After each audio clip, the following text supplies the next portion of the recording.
예, 시편 84편 5절, 6절 말씀 제가 봉독합니다.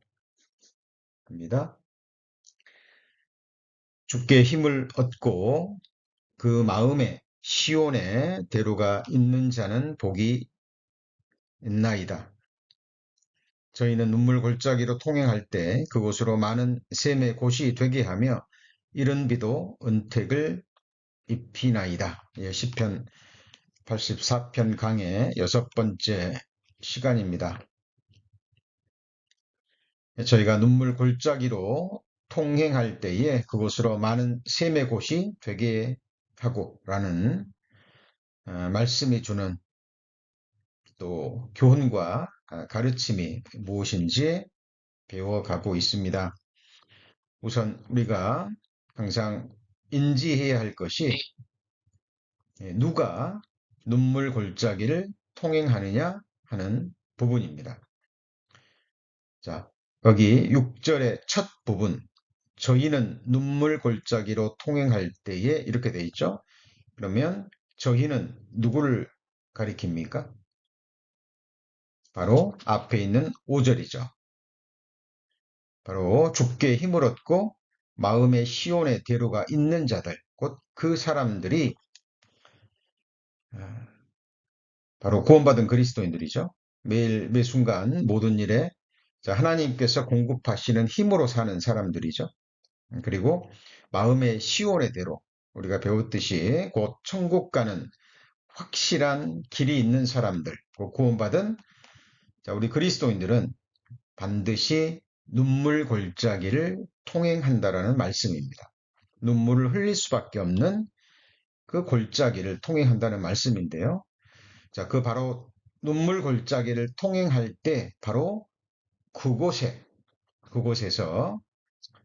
하나님은 많은 샘의 곳이 되게 하신다고 말씀하셨죠. 그렇죠? 그러니까 눈물 골짜기를 통행하지 않으면 샘의 곳이 되는 축복이 주어지지 않는 거죠. 샘은 우리의 삶과 또 생명에 절대적으로 필요한 생수가 나오는 곳입니다. 그리고 이 생수는 비유로 하나님의 말씀을 상징하죠. 구원받은 그리스도인들이 눈물 골짜기를 통행할 때 바로 그때 생수와 같은 하나님의 말씀을 얻을 수 있고 또 체험하게 된다라는 의미입니다. 참으로 놀라운 말씀이죠.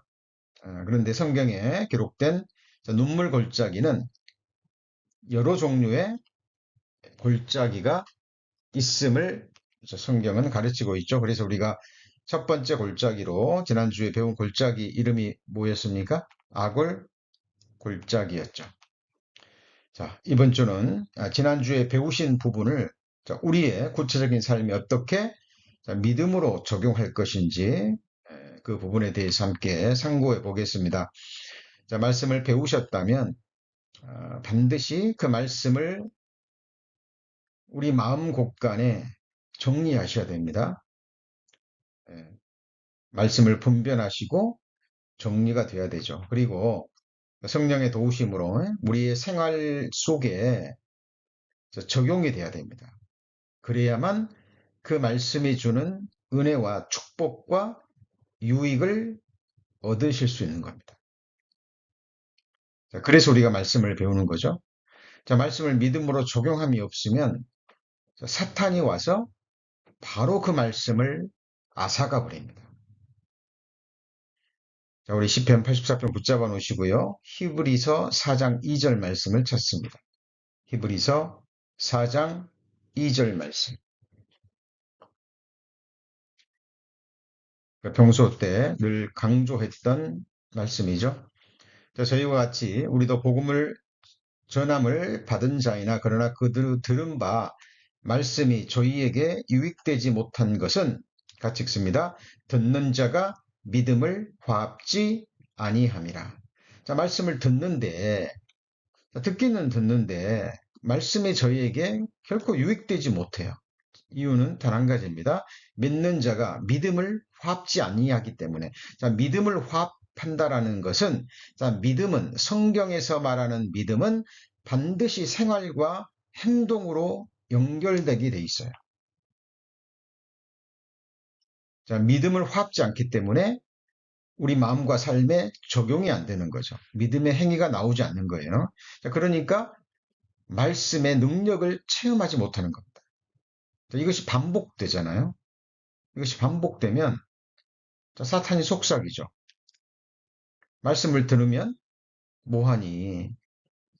들으면 잠시 은혜가 될 뿐 전혀 그 말씀의 이웃과 축복을 누리지 못하는데 내 삶과 상관이 없는 것처럼 보이는데 그렇게 그런 삶이 반복되면 이제 말씀의 맛을 잃어버립니다. 심한 병에 걸리는 거죠. 사탄의 괴계에 넘어가는 겁니다. 그래서 제가 계속 강조드립니다. 말씀을 배우셨으면 자, 새로운 말씀을 배우는 것 중요하지만 이미 배운 말씀을 흘러 떠나가지 않게 하고 어떻게 해서든 그 말씀을 붙잡아서 내 마음에 정리하고 그리고 그것이 믿음으로 성령의 도우심으로 마음과 삶에 믿음으로 적용이 돼서 말씀이 주는 은혜와 능력을 실제로 체험하셔야 돼요. 자, 그래야만 그 말씀이 우리 삶을 우리 마음을 주장하고 우리를 축복의 길로 인도해 갑니다. 자, 마가복음 4장 15절입니다. 마가복음 4장 15절.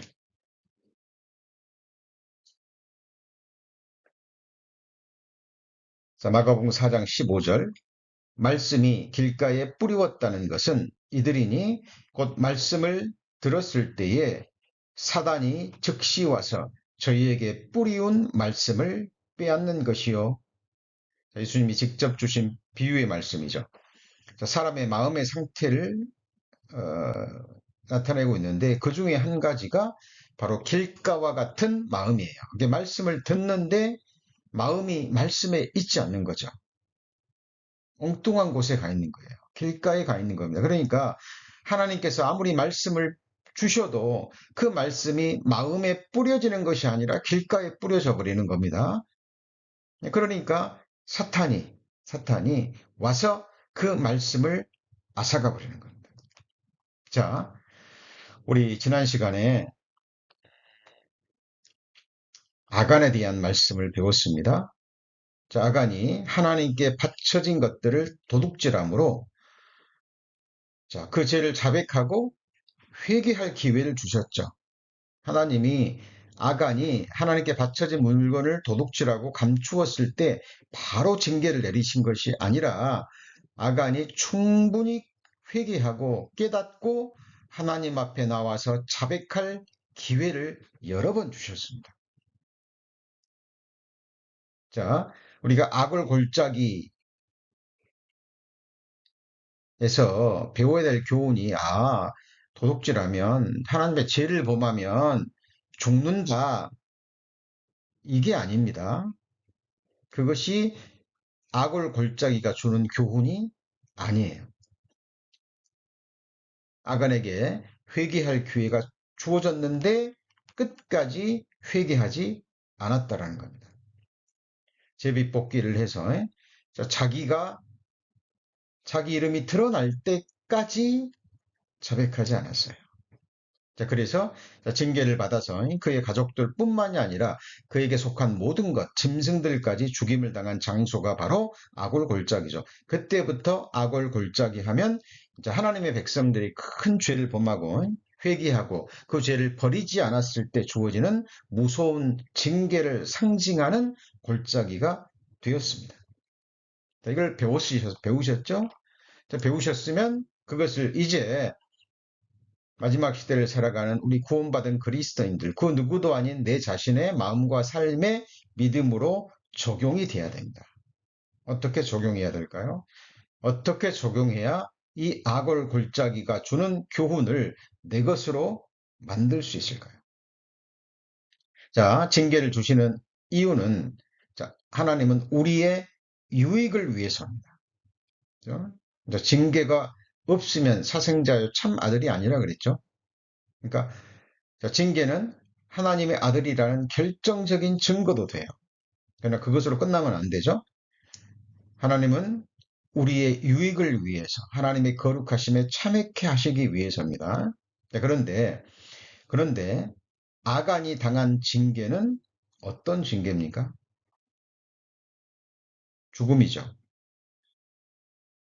죽음입니다. 자, 징계 중에 가장 큰 징계가 바로 이 세상에서 죽여서 천국으로 데려가는 거죠. 자, 징계는 구원받지 않은 사람에게는 내려지지 않습니다. 천국 간 사람, 그죠?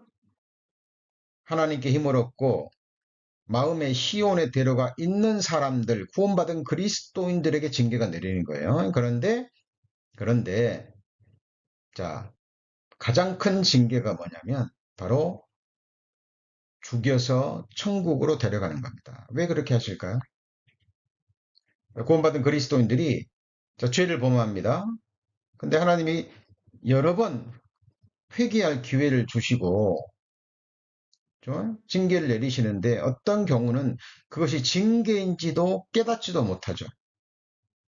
워낙 마음이 비둔해져서, 그죠?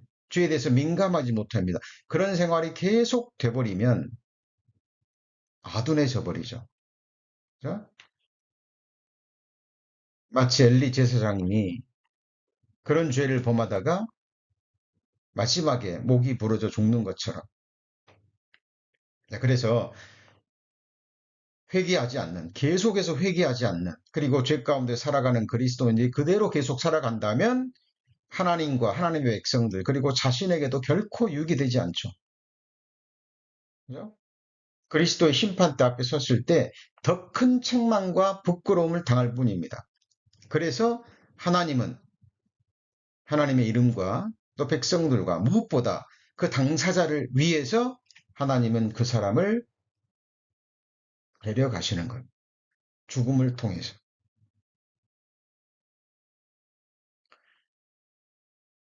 자, 물론 하나님의 영광을 위해서 하나님이 데려가시는 순교의 죽음도 있는데 그런 죽음을 지금 말하는 게 아니죠. 분별하셔야 됩니다. 자, 그렇다면 한번 비교해 보시죠. 다윗의 죄와 아간의 죄를 비교해 보십시오. 자, 죄에도 경중이 있죠. 성경에도 용서받지 못할 죄가 있고 용서할 수 있는 죄가 있다라고 얘기합니다. 그리고 그리스도인들이 짓는 죄 가운데서도 죄의 경중이 있어요. 그렇죠? 다윗의 죄와 아간의 죄, 누구의 죄가 더 무겁습니까? 말할 것도 없습니다. 다윗의 죄가 훨씬 더 크고 무겁습니다. 그런데 하나님은 다윗에게 큰 징계를 내리긴 하셨지만 그 죄로 인해서 죽이지는 않으셨죠. 징계를 내리지는 않으, 죽음의 징계는 내리지 않았습니다. 이유는요. 다윗은 하나님이 책망하셨을 때, 자, 회개의 기회가 주어졌을 때 그 죄를 자백하고 중심으로 회개하고 죄를 버릴 것을 알았기 때문에 죽음의 징계를 내리지는 않으셨습니다. 자, 하나님께서 우리 구원받은 그리스도인들에게 자, 때를 따라 영육간에 좋은 것들을 예비하십니다. 그래서 그것들을 풍성히 허락하셔요. 특별히 하나님의 자녀들이 하나님의 나라와 그 의를 추구하고자 할 때, 복음을 위해서, 몸된 교회를 위해서, 그죠? 재물과 권세와 또 여러 모양의 축복이 주어지면 그것을 가지고 하나님의 영광을 위해서 사용한다라는 걸 아신다면 하나님이 부족함이 없이 주십니다. 자, 그러나 그렇지 않을 때는 하나님께서 징계도 주시죠. 자, 많은 사람들이요, 징계하면은 안 좋은 일만 생각합니다. 앗아가는 것만 생각하시죠. 그러나 그것은 두 번째 징계입니다. 가장 먼저 오는 징계가 뭐냐면, 자, 하나님께로부터 오는 축복이 주어지지 않는다는 거예요. 많은 사람들이 징계하잖아요. 그러면 뭐 재물을 잃어버리고 몸이 아프고 사랑하는 사람이 뭐 다치고 뭐 재앙이 일어나고 이런 것만 생각합니다. 아닙니다. 그는 두 번째, 세 번째 징계고요. 하나님께로부터 오는 우리에게 주시고자 하시는 좋은 것들을 막아버립니다. 우리의 죄가. 예레미야 5장 25절입니다. 예레미야 5장 25절.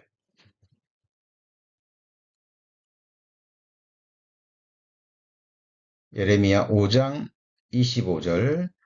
자, 굉장히 중요한 말씀입니다. 자, 노트에 적어 놓으시고 반드시 암송하시고 마음판에 깊이 새겨져서 삶 가운데 두려움으로 받아야 될 말씀이죠. 자, 예레미야 5장 25절. 너희 허물이 이러한 일들을 물리쳤고 같이 읽겠습니다. 너희 죄가 너희에게 오는 좋은 것을 막았느니라 그랬죠. 자, 하나님께서는 하늘에 쌓아두신 은혜가 있다라고 얘기합니다. 은혜 위에 은혜고 복의 복이죠. 그렇죠? 역대상 4장 10절에 나오는 야베스는 이 사실을 알았죠. 야베스의 기도 다 아시죠? 야베스가 이스라엘의 하나님께 아뢰어 가로되 원컨대 주께서 내게 복에 복을 더하사 나의 지경을 넓히시고 주의 손으로 나를 도우사 환난을 벗어나 근심이 없게 하옵소서 하였더니 하나님이 그 구하는 것을 허락하셨더라. 야베스의 유명한 기도죠. 이스라엘의 하나님께 아뢰어 가라되 원컨대 주께서 내게 뭘 더하시라고요? 복에 복입니다.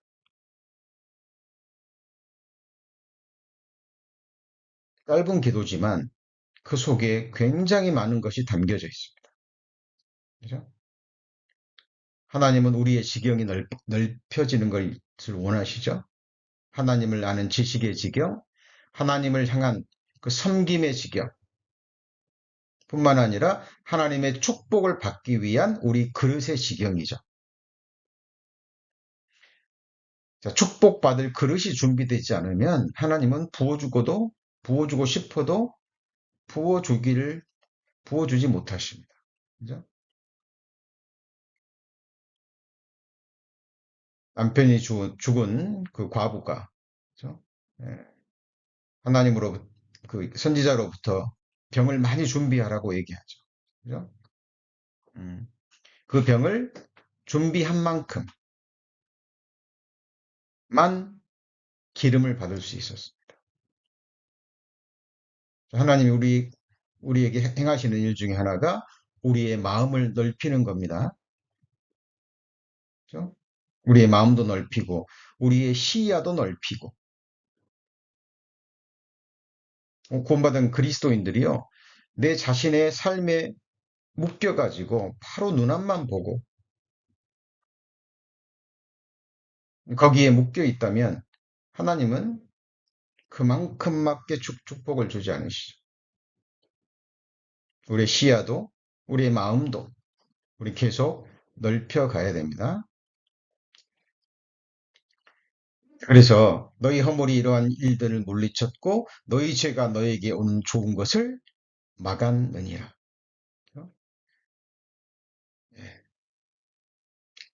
그래서 아간과 다윗의 죄를 비교했을 때 우리가 얻을 수 있는 교훈이 많습니다. 다윗은 더 크고 중한 죄를 범했지만 다윗은 회개할 기회가 주어졌을 때 정확하게 회개하고 죄를 버렸죠. 그래서 하나님 다윗을 살려주셨을 뿐만 아니라 마지막까지 귀한 도구로 사용하시고 믿음의 승리자라는 아름다운 칭호를 주십니다. 그리고 히브리서 11장에 기록이 되는 영광을 얻게 되죠. 자, 여기서 우리가 얻을 교훈이 무엇입니까? 바로 회개의 기회가 주어졌을 때 회개하는 것의 중요함입니다. 여러분, 정말 우리가 마지막 시대라는 증거 중에 하나가 뭐냐면 회개에 관한 설교가 가장 인기 없는 설교라고 얘기하잖아요. 그렇죠? 예. 사람들이 싫어하니까, 재미없으니까, 아는 건데 잘 이루어지지 않으니까. 들으면 믿는 자들도 짜증이 나는 거죠. 뻔한 설교니까. 그래서 가장 싫어한다고. 그런데 많은 사람들이 놓치고 있는 것이요. 바로 그것이 하나님으로부터 오는 모든 축복을 얻는 첫 번째 단추라는 겁니다. 첫 번째 관문이라는 거예요. 이게 해결되지 않으면 그 다음 것은 결코 그 다음 단계로 나아갈 수 없어요. 그리고 하나님이 가장 기뻐하시는 것이 무엇입니까? 하나님이 가장 기뻐하시는 것이 무엇일까요? 자, 구원받은 그리스도인들이 하나님께 드리는 또 드릴 수 있는 제사가 있다 그랬죠. 자, 우리 삶이 제사가 되어야 됩니다. 우리 성도님들 오늘 하루 우리를 구원해 주신 주님께 제사를 드리셨습니까? 구체적으로 어떤 제사를 드리셨죠? 자, 이 제사도 우리가 제가 주일 말씀 때도 또 기회가 있을 때마다 강조했던 제사입니다. 제가 소두에 말씀드렸죠. 말씀을 배우셨으면 그것을 내 것으로 만드셔야 됩니다. 분별하고 그리고 마음 곳간에 차곡차곡 저장이 돼야 돼요. 깊이 새겨져야 됩니다. 그래서 성령께서 그걸 다시 생각나게 하셔서 우리 삶으로 적용이 돼야 된다고 말씀을 드렸습니다. 우리가 드려야 될, 삶으로 드려야 될 제사가 있습니다. 자, 하나님이 가장 기뻐하시는 제사가 무엇인지 살펴보기 전에 그 먼저 제사들을 잠깐 정리해 보겠습니다. 벌써 지금 마음 곳간에 정리가 되신 분들은 마음에서 생각나시죠? 성경 하나님께서 생각나게 하실 겁니다. 자, 시편 116편 17절입니다. 시편 116편 17절. 자, 내가 주께 무슨 제를 드립니까? 감사제를 드리고 여호와의 이름을 부르리로다. 자, 시편 50편 23절에도 감사로 제사를 드리는 자가 나를 영화롭게 하리로다 그랬죠. 자, 이거는 입술만이 아니라 삶으로 드리는 제사입니다. 자, 감사로 제사를 드리는 자. 자, 히브리서 13장 5절은 찾습니다. 직접 찾습니다. 히브리서 13장 5절입니다.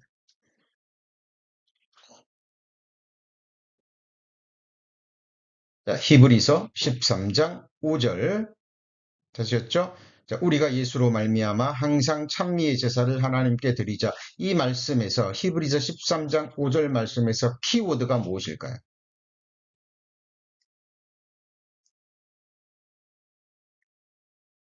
자, 우리가 말씀을 배우실 때요, 장이라든가 어떤 절 속에서 키가 되는 절이나 키가 되는 핵심 단어를 항상 찾으실 수 있어야 됩니다.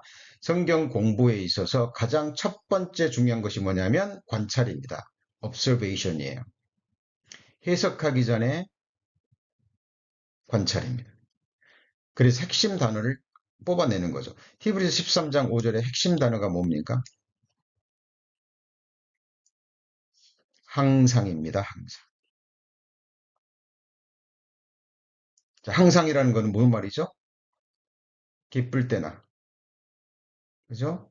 슬플 때나, 우울할 때나, 어떤 상황에서든지 찬미의 제사를 드리는 겁니다. 자, 우리가 어떤 상황에서든지 찬미의 제사를 드릴 수 있는 근거가 무엇일까요? 하나님은 우리에게 악을 행하시지 않습니다.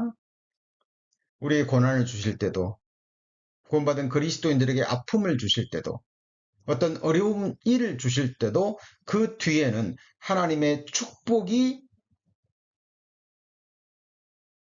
기다리고 있다는 것을 알고 믿을 때 우리는 항상 찬미의 제사를 드릴 수 있는 거예요. 자, 기쁠 때, 하나님 축복 주실 때, 형통할 때, 찬송하고 하나님께 감사하는 것은요, 누구나 할 수 있어요. 그러나 진정한 그리스도인 믿는 자의 가장 두드러지는 증거가 바로 항상입니다. 항상. 욥이 이런 제사를 드렸죠.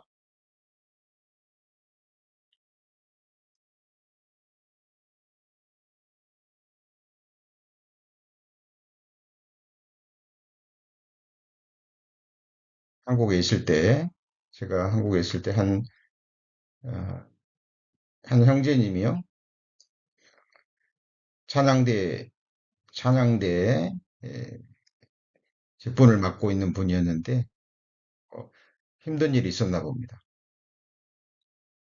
뭐 죄를 지었는지 아니면 어, 어떤 하나님께로부터 어떤 무슨 일이 있었는지 오늘은 제가 정말 찬양을 하기 어려울 것 같습니다. 너무나 힘든 일이 있습니다. 자, 이해는 합니다. 인간적으로 이해는 돼요. 그러나 그럴수록 그럴수록 우리는 하나님 앞에 구원받은 그리스도인이라면 앞에 나아가 찬송을 드릴 수 있어요. 우리가 무슨 의로운 행위를 위해서 구원받은 것도 아니고 우리가 자격이 있어서 어떤 직분을 받은 것도 아니죠. 기분, 기분이 좋으면 찬양을 드리고 뭐 즐거운 일이 있으면 봉사를 하고 그게 신앙생활이 아니죠. 항상입니다. 예, 우리가 감사의 제사를 드리는 것도 항상이죠. 이는 그 이름을 증거하는 입술의 열매라 그랬죠. 자, 그래서 자, 우리가 삶으로 드려야 하는 제사, 감사의 제사, 하나님을 영화롭게 하는 겁니다. 자, 그리고 히브리서 13장 6절입니다. 자, 히브리서 13장 6절.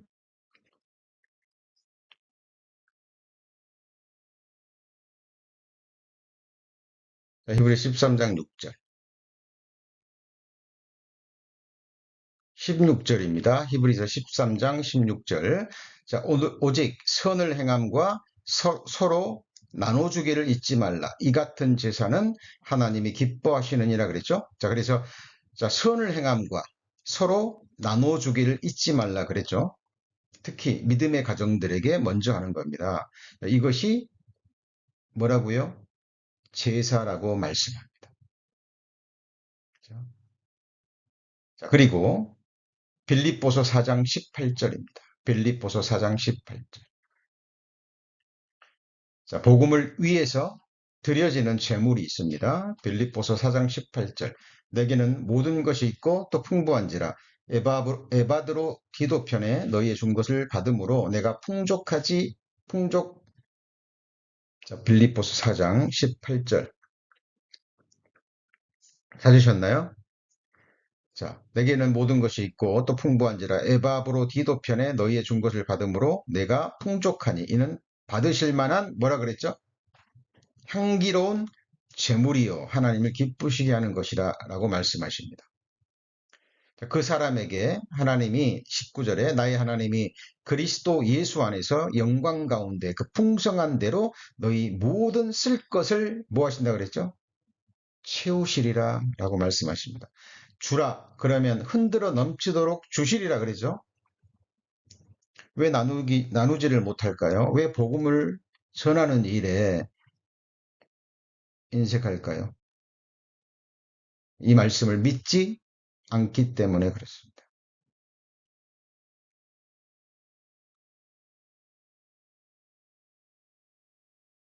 그래서 복음을 위해서 드려지는 제물 이것도 하나님이 기뻐 받으시는 제사입니다.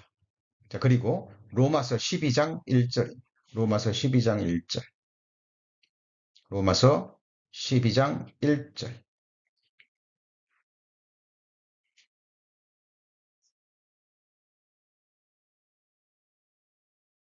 자, 그러므로 형제들아 내가 하나님의 모든 자비하심으로 너희를 권하노니 같이 읽습니다.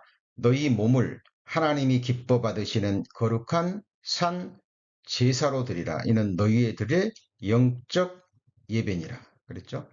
자, 너희 몸을, 우리의 몸이죠. 하나님이 기뻐 받으시는 거룩한 산 제사라고 그랬죠.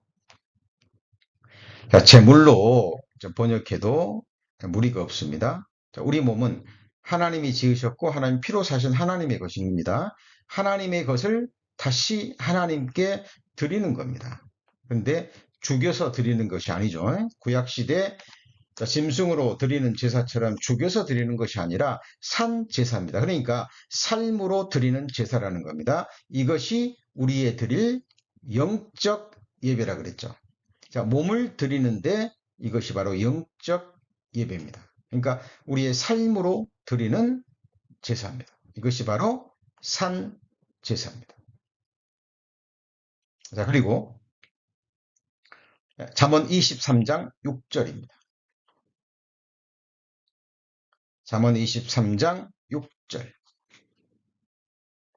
잠언 23장 6절. 자, 내 아들아, 네 마음을 내게 주며 내 길을 즐거워할지어다. 자, 내 아들아, 뭘 내게 주라고요? 너의 마음을. 그렇다면 이 마음이 뭐가 될까요? 하나님께 드리는 제물이 되는 겁니다.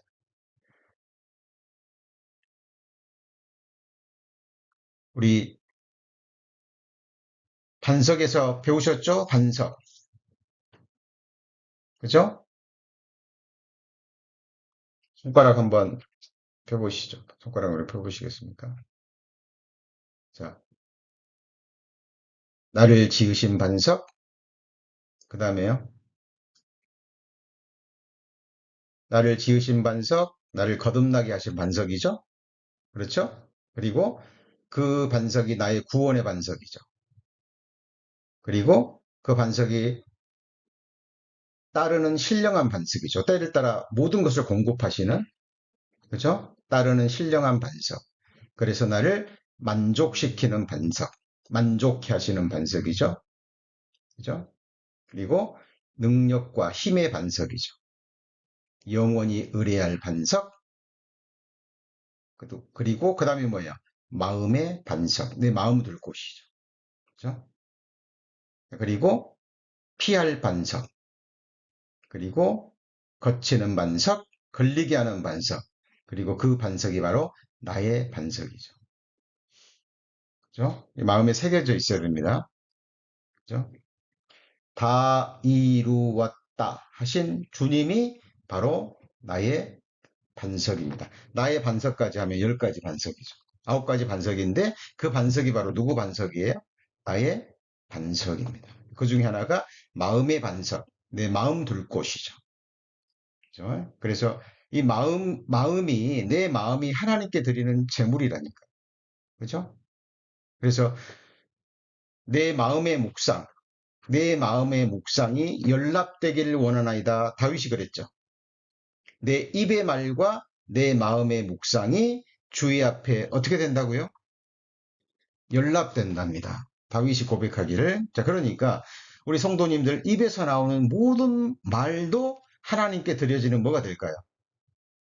제물이 되는 거예요. 그리고 마음뿐만 아니라 마음의 모든 생각, 마음의 묵상이 뭐가 될까요? 하나님께 드리는 제물이 되는 겁니다. 자, 우리 성도님들이 성경을 읽으시다가 자, 묵상하시죠? 그죠? 마음의 묵상. 제가 아침 묵상 서신 보내드릴 때, 자, 댓글로 묵상 써주시면 더욱 감사하겠지만, 자, 그렇지 않더라도 마음으로 묵상하실 때 그 묵상을 하나님이 기뻐 받으신다니까요. 그죠? 제물이에요. 제사입니다. 그리고 내 길을 즐거워할지어다 그랬죠. 우리 성도님들의 인생길, 삶 자체가 또 하나님께 드려지는 제사입니다. 내가 원하는 길이 아니라 하나님께서 작정하신 바로 그 길입니다. 그래서 네 마음을 내게 주며 누구 길이라 그랬죠? 내 길입니다. 내 길. 하나님이 말씀하실 때 내 길이에요. 우리 성도님들이 내가 원하는 길을 걸어가는 것이 아니라 하나님이 나를 위해서 작정하신 그 길을 기쁨으로 걸어갈 때 그 인생길 자체가 하나님께 드려지는 제사라니까요. 그죠? 자, 제가 방금 우리가 드려야 될 제사, 감사의 제사, 그죠? 찬미의 제사, 선을 행하는 것과 나누는 것, 복음을 위해 드려지는 제물, 우리의 몸, 우리의 인생, 우리의 마음, 인생길, 모든 것이 제사입니다. 그런데 그 모든 제사 중에 최고의 제사가 있어요. 모든 것을 뛰어넘는 최고의 제사가 있어요. 무슨 제사일까요? 제가 말씀드리자는 제사. 시편 51편 17절. 시편 51편 17절.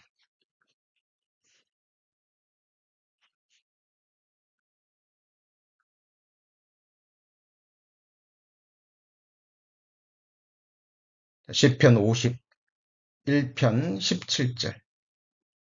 자, 하나님의 구하시는 제사는 뭐라 그랬죠? 상한 심령이라. 하나님이여 상하고 통회하는 마음을 주께서 멸시치 아니하시리다 그랬습니다. 여기 보면 하나님의 구하시는 제사는 상한 심령이라고 자 말씀을 드렸는데 자, 이것이 하나님 우리가 드릴 수 있는 이전에 언급한 그 좋은 제사보다 비교할 수 없는 최고의 제사라는 것을 우리가 어떻게 알 수 있습니까?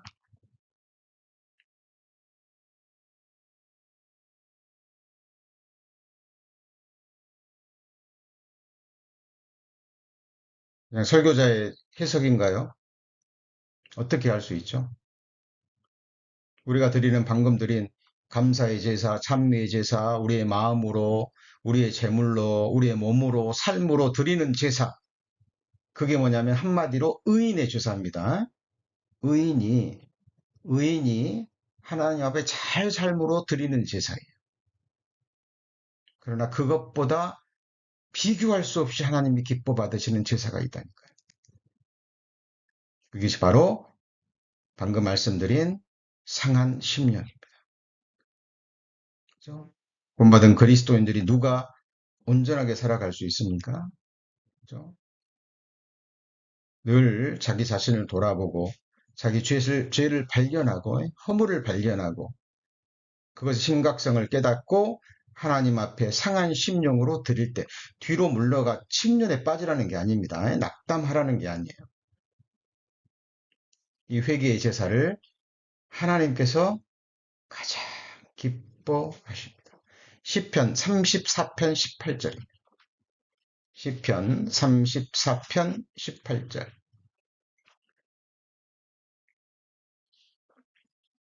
자, 여호와는 마음이 상한 자에게 가까이 하시고 중심에 통회하는 자를 구원하시리로다.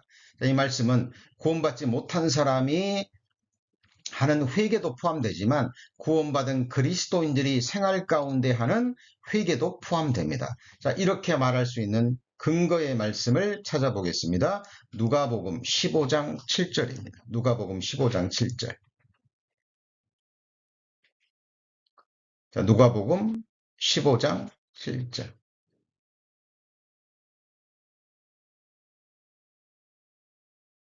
누가복음 15장 7절.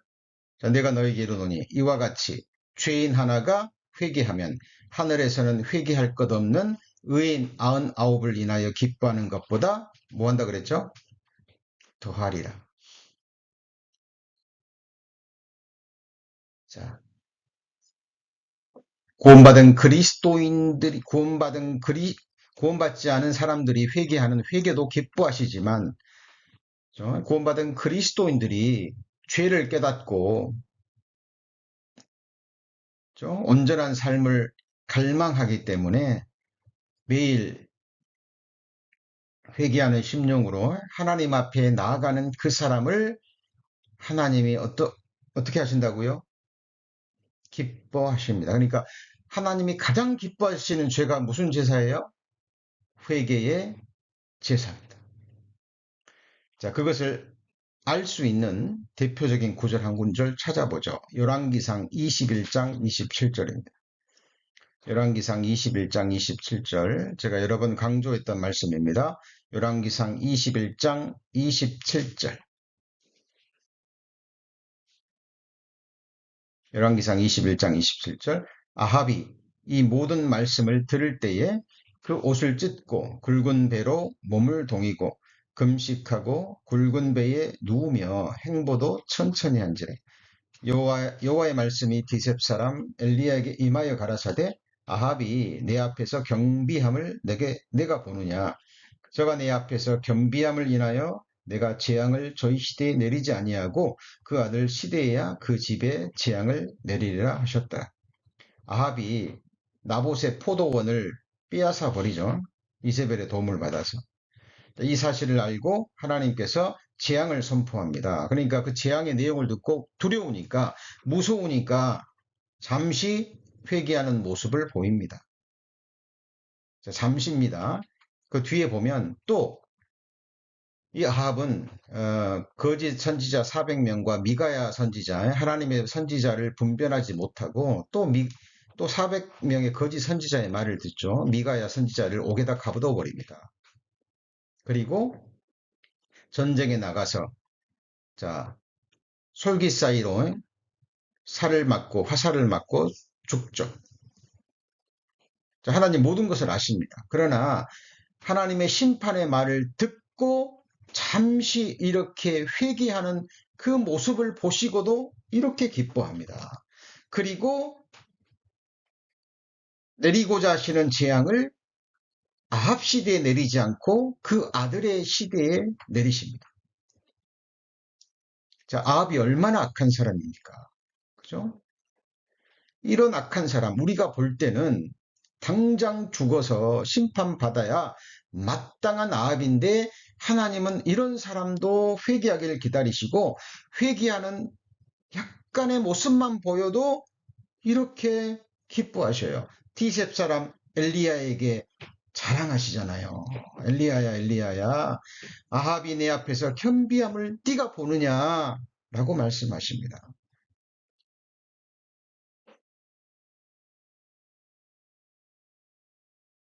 예수님이 전한 말씀 중에 가장 중요한 말씀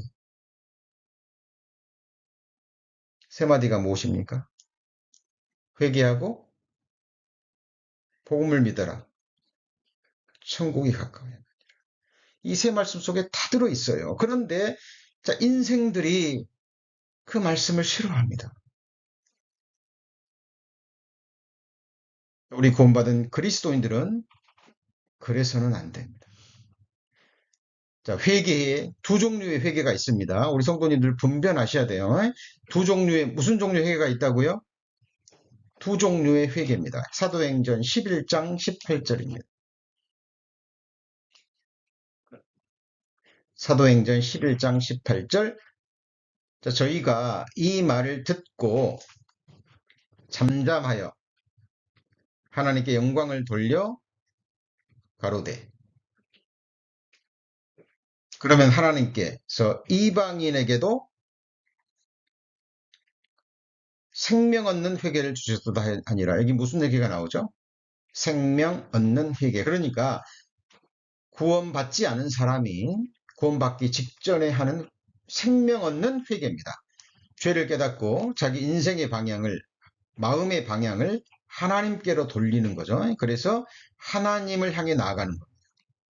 이게 생명 얻는 회개죠. 하나님의 살아계심과 자기가 지옥 갈 죄인이라는 걸 철저히 깨닫고 중심에서 돌이켜서 죄를 깨달을 뿐만 아니라 생의 방향을 하나님께로 돌리는 바로 생명 얻는 회개입니다. 이때 거듭나고 구원받고 하나님의 자녀되는 축복이 주어지죠. 이때 죄사함을 받은과 동시에 성령 하나님을 선물로 받습니다. 그렇다면 구원받은 이후에 구원받은 그리스도인들이 삶 가운데 드리는 회개가 있습니다. 이 회개는 얼마만큼 해야 되나요?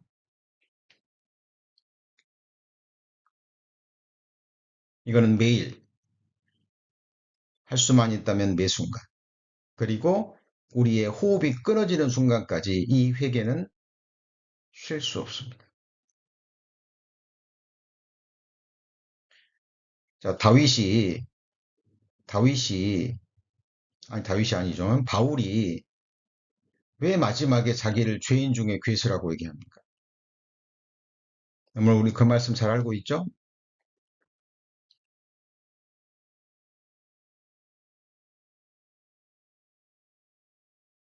다른 사람들이 바울은 사도가 아니라고 얘기했을 때, 바울이 내가 다른 사도보다 부족한 것이 무엇이냐 했던 바울이었죠.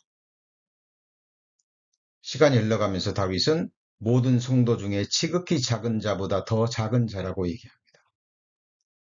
시간이 흘러가면서 자기가 교회를 핍박했던, 믿는 자들을 죽였던 그 죄가 얼마나 크고 끔찍한 것이 깨달았을 뿐만 아니라 빛 가운데 나가면 나갈수록 더 자기 죄와 허물이 드러나는 거예요. 그러니까 다윗은 바울은 계속 회개의 삶을 산 겁니다. 썸머 캠프 때 우리 김현성 교님이 그 그림자의 법칙 잠깐 얘기했는데, 촛불 가까이 갈수록 뭐가 커지죠? 그림자가 커집니다. 촛불에 가까이 갈수록. 우리가 빛 앞에 나가면 나갈수록 우리의 어둠이 드러나는 거예요. 진리입니다. 그러니까 사도 바울이 인생 말년에 빛 가운데 계속 나아가니까 그렇게 고백할 수밖에 없었던 겁니다. 죄인 중에 내가 괴수라. 섰는 줄로 생각한 자는 넘어질까? 조심하라 그랬죠. 자, 그래서 우리 성도님들 정말 이 회개에 대해서 깊이 생각하셔야 됩니다. 그냥 우리 지난주에 아간이 도둑질 해가지고 돌 맞아 죽었다. 우리 도둑질 하지 말자, 죄 짓지 말자, 이렇게 넘어가 버리면 정말 답이 없는 겁니다. 우리 구원받은 그리스도인들이요, 답이 없는 거예요.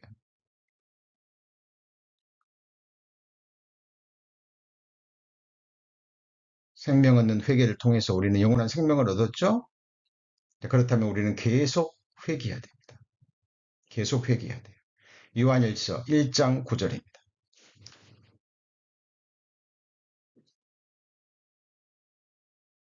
요한일서 1장 9절입니다. 자, 요한일서는 사도 요한이 구원받은 그리스도인들에게 보낸 편지입니다. 거듭난 사람들이에요. 생명 얻는 회개를 통해서 영원한 생명을 얻는 사람들이죠. 빛 가운데 행하는 사람들이에요. 그런데 그들에게 이렇게 얘기합니다. 1장 8절. 만일 우리가 뭐가 없다 하면요? 죄 없다 하면 스스로 속이고 진리가 우리 속에 있지 아니할 것이요. 만일 우리가 우리 죄를 자백하면 그랬죠. 자백하면 저는 미쁘시고 의로우사 우리 죄를 사하시며 모든 불의에서 우리를 깨끗게 하실 것이요. 만일 우리가 범죄하지 아니하였다면 하나님을 거짓말하는 자로 만드는 것인지 또한 그 말씀이 우리 속에 있지 아니하리라. 자, 말씀을 분별해야 된다는 게 이런 말입니다. 자, 하나님은 우리 죄를 기억지 않으시죠? 이미 다 용서해 주셨잖아요. 이미 다 사해 주셨잖아요. 우리가 앞으로 지을 죄까지 다 하시고 그 죄도 다 갚아주시고 죄값을 치러주시고 기억지 않으십니다. 그런데 그것을 알고 있는 그리스도인들에게 죄를 자백하라고 얘기합니다. 이유는 뭘까요? 하나님은 시간과 공간과 물질의 제한을 받지 않으시는 분이죠.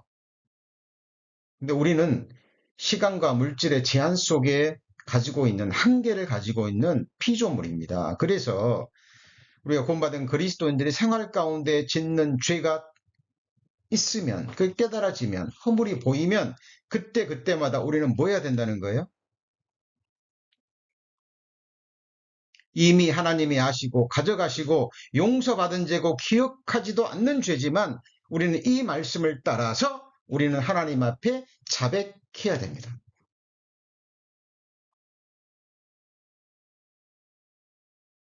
자, 내 입의 말과 내 마음의 묵상이 주의 앞에 연락되기를 원한나이다. 라고 다윗이 기도했죠. 우리 구원받은 그리스도인들도요, 순간순간, 하나님이 기뻐하시지 않는 말이 튀어나올 때가 있죠. 그죠? 그럴 때 우리는 바로 성령께서 깨닫게 하시잖아요. 그 순간, 하나님, 죄송합니다. 꼭 입술로 하지 않아도 됩니다. 마음으로, 하나님, 죄송합니다. 그리스도인으로서 또 하나님이 기뻐하시지 않는 말을 했습니다. 하나님이 기뻐하시지 않는 마음을 먹었습니다. 순간순간 자백하는 겁니다. 그리고 자, 마지막 잠자리에 드시기 전에 마친 기도 하시죠? 예. 하실 때 성령께서 하루를 돌아보게 하실 때 깨닫게 해주실 겁니다. 오늘 내가 하나님 앞에 합당치 않게 한 말과 행동 어떻게 해야 될까요? 자백하시고. 자, 그러지 않으면 우리는 우리에게서 좋은 것을 스스로 막는 거예요. 그죠?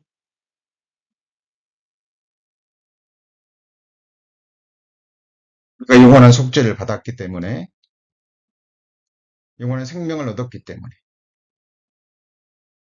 우리는 더욱더 죄에 민감해져서 하나님 앞에 회개의 제사를 드려야 됩니다. 하나님이 가장 기뻐하시는 제사입니다. 이것이 하나님이 우리에게 주시고자 하시는 좋은 축복, 은혜 위에 은혜, 복에 복을 받는 앞으로 좋은 날 오기를 소망 중에 기다리게 되는 가장 중요한 부분입니다. 자, 지금 요한일서 1장 8절 이하 이 말씀은 구원받은 그리스도인들에게 하시는 하나님의 말씀입니다. 그죠? 이 회개의 삶이 우리를 가장 큰 축복으로 인도해 주시는 겁니다. 잠언 28장 13절입니다. 잠언 28장 13절. 잠언 28장 13절입니다.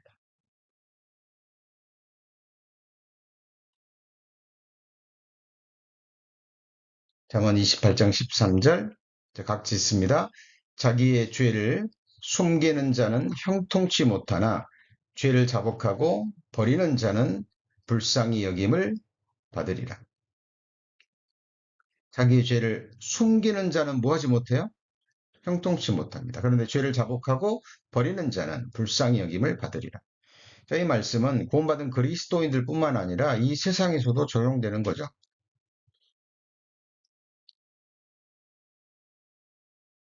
좀 유명한 가수, 트로트 가수라고 하죠.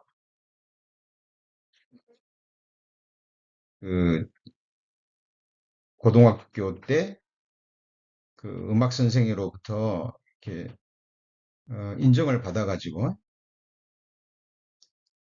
이렇게 나쁜 길을 가다가 좋은 선생님을 만나서 성악 공부를 하게 되고 굉장한 재능을 가지고 있습니다. 저도 그 성악 노래 한번 들어봤는데요. 정말 재능이 있습니다. 음주운전 하다가 교통사고를 냈다 그러죠. 그런데 그 사고를 냈을 때 바로 죄를 인정하고 자기 죄를 인정하고 바로 자수를 했다면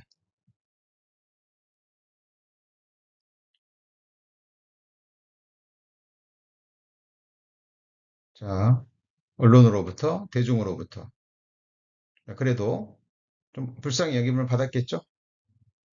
뭐 몇 년, 뭐 몇 개월, 몇 년 자숙하는 기간 갖고 아직 젊으니까 아직 어리니까 충분히 다시 재기할 그 기회를 얻었을 겁니다. 음, 저도 개인적으로 많이 안타깝더라고요. 굉장히 재능 있는 친구인데 예, 뭐 앞으로 재기하기를 정말 깨닫고 예, 기도해 봅니다만은 하여튼 세상에서도 이 말씀을 통하는 얘기입니다. 그런데 우리 구원받은 그리스도인들은요, 말할 것도 없죠. 말할 것도 없습니다. 세상에는 죄를 숨길 수도 있어요. 세상에서는 드러나지 않고 할 수 있습니다. 그러나 하나님 앞에서는 불가능합니다. 우리는 잘 알고 있죠? 그래서 정말 숨은 허물, 남도 모르고 나도 모르고 하나님만이 아시는 허물에서조차 벗어나기를 원했던 다윗의 심정으로 우리는 우리 자신을 하나님의 말씀의 빛으로 계속 비추어야 됩니다.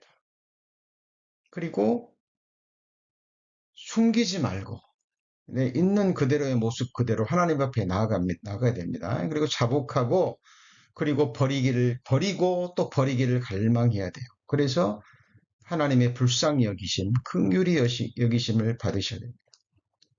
제가 날마다 드리는 기도가 있습니다. 불쌍히 여겨 주옵소서. 자비를 베풀어 주옵소서. 긍휼히 여겨 주옵소서. 살려 주옵소서. 붙들어 살게 하여 주옵소서. 구원하여 주옵소서. 인도하여 주옵소서. 도와주옵소서. 가장 먼저 드리는 세 가지 기도가 동일하지만 불쌍히 여겨 주옵소서. 자비를 베풀어 주옵소서. 긍휼히 여겨 주옵소서. 우리는 그 은혜가 없으면 살아갈 수 없습니다. 죄가 넘치는 곳에 뭐가 넘쳐요? 은혜가 넘칩니다. 그렇게 하신 이유가 뭘까요? 회개하라는 겁니다. 은혜를 더 받으려고 죄 가운데 더 거하지 말고 죄를 버리고 자복하고 회개할 수 있는 힘을 주시는 거예요. 하나님의 인자하심이 늘 인도하여 회개케 하심을 알지 못하여 그의 인자하심과 용납하심과 길이 참으심의 풍성함을 내가 멸시하느냐 그랬죠. 하나님이 기회가 주실 때 그 죄를 깨닫고 버리고 회개하지 않으면 심판의 그날에 하나님의 진노를 쌓는 겁니다.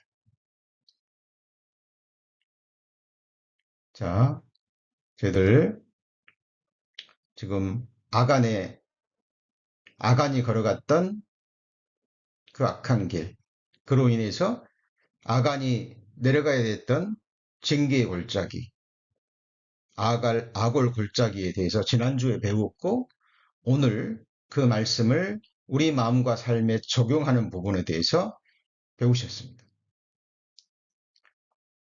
자, 그런데 우리가 말씀을 배우고 또 삶에 적용할 그것까지 우리가 또 배우게 되면 우리 배워야 될 많은 말씀들이 늦춰질 수 있습니다.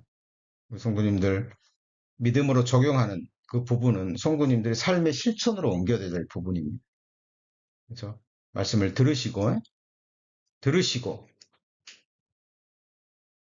깊이 묵상하고 책임져라는 가운데 내 마음에 새기지 않고 믿음으로 적용하지 않으면 오늘 말씀 배웠듯이 악한 영들이 또 앗아가 버립니다.